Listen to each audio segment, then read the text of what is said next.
salaamaaleykum wa rahmatullahi taala wa barakaatuhu mbokki jullit yi mbokki taalibe yi ginnaaw ba ñu leen nuyoowaate ziyaara leen di leen waxaat rek yéen a ngi ci sunu seen YouTube bi di njariñu doomu aadama TV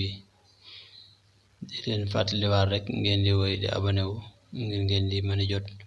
vidéo yi nga xam ne ñu ngi koy dugal vidéo tey bi nag ci salaatu ala nabi lay ñëw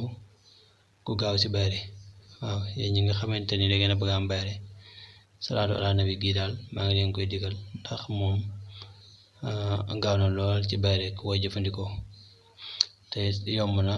guddut ndaxte ñaari baat dong la te yemut ci bayre kese waaye am na lu ci gën a neex mooy bu vidéo bi ñëw den leen indil ay njariñam salaatu gi nag mooy sallallahu ala muhammadin ñaari baat yooyu rek la sallallahu ala muhammadin njariñ ya ca aju nag mooy boo koy jëfandikoo yàlla suñu borom mi nga xamante ni moom moo la bind moom moo lay njëkk a sopp moom ci jëmam ba pare mbindeef ya doog laa sopp jullit ña sopp la maam daal boo ko dee jëfandikoo daal ci gàttal ku dul am naafiq rek dina la bëgg te yàlla rek tax waaye nag waxuñu leen ngeen di ko jëfandikoo rek benn yoon daal di koy ba demewul noonu ndaxte dañ leen koy misaal rek comme ni ñu leen koy waxee saa su ne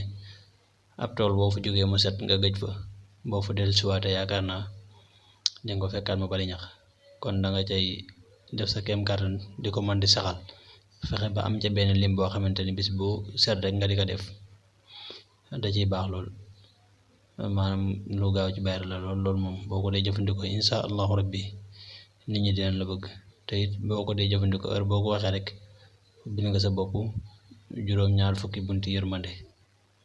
yoo xamante ni suñu borom moo la ko ubbil juróom-ñaar fukki bunti yërmande yoo xam ne ubbil nga ko sa bopp